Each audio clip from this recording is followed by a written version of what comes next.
दिवाली के बाद पोद्दार हाउस में भाई दूज की तैयारियां जोरों पर है। बाहर की सजावट भले ही चमक रही हो, लेकिन घर के अंदर सबके दिलों में अब भी दूरी बनी हुई है। अरमान और अभीरा ने ठान लिया है कि इस बार भाई दूज सिर्फ रस्म नहीं, रिश्तों का मेल बनेगा। अरमान क्रिश और कियारा को एक साथ लाने की योजना बनाता है। वो पुराने दिनों का एक वीडियो दिखाता है, जब दोनों छोटे थे और हर साल भाई दूज पर एक दूसरे को तंग करते थे। कियारा के चेहरे पर मुस्कान तो आती है, पर आंखों में एक हल्का दर्द झलकता है। वो कहती है, कुछ बातें सिर्फ यादों में अच्छी लगती है अरमान, असल में नहीं। अभीरा ये सब सुन लेती है और माधव से कहती है, आपको नहीं लगता घर की दीवारों के पीछे कुछ ऐसा है जो किसी को चैन से नहीं जीने दे रहा? माधव चुप हो जाते हैं, लेकिन उनकी आंखें बहुत कुछ कहती हैं।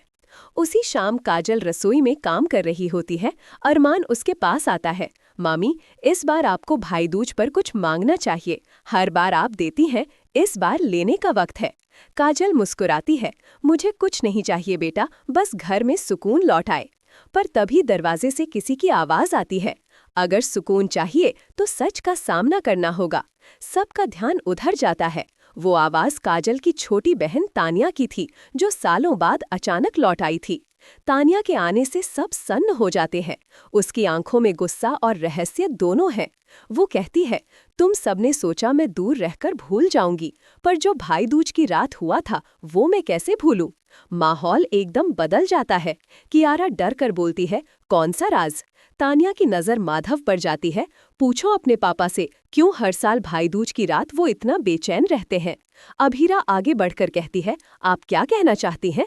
तानिया ठंडी आवाज में बोलती है, उस रात इस घर से सिर्फ एक रिश्ता नहीं टूटा था, एक जिंदगी भी खत्म हुई थी, और उस राज को छिपाने में सब शामिल थे। सबके चेहरे उतर जाते हैं। अरमान चिल्लाता है, बस और झूठ नहीं तानिया। वो मुस्कुराती है। सच को झूठ कह देना आसान है अरमान, पर इस बार मैं सब कुछ बताऊंगी। और तभी लाइट चली जाती है। पूरा घर अंधेरे में डूब जाता है। सिर्फ एक दीपक जल रहा होता है। वो ठीक उसी जगह रखा होता है जहां पहले कभी भाई दूज की थाली रखी जाती थी। दीपक की लौ में किसी की परछाई झिलमिला रही है। वो परछाई किसी की नहीं, बल्कि चारों की थी। वो औरत जिसकी मौत का राज सालों से इस घर ने छिपाया था। लाइट लौटती है, लेकिन दीपक खुद बुझ जाता है। काजल कांपते हुए कहती है, अब बहुत देर हो चुकी है। अब सवाल ये है, क्या भाई दूज की रात सच सामने आएगा? क्या तानिया इस घर का छिपा हुआ पाप उजागर करेगी, या फिर अरमान और अभीरा रिश्तों को टूटने से बचा पाएंगे? आने वाला एपिसोड भाई दूज की रोशनी में सबसे बड़ा अंधेरा लेकर आएगा। क्या सुकून लौटेगा या घर फिर से बिखर जाएगा? जानने के लिए जुड़े रहिए।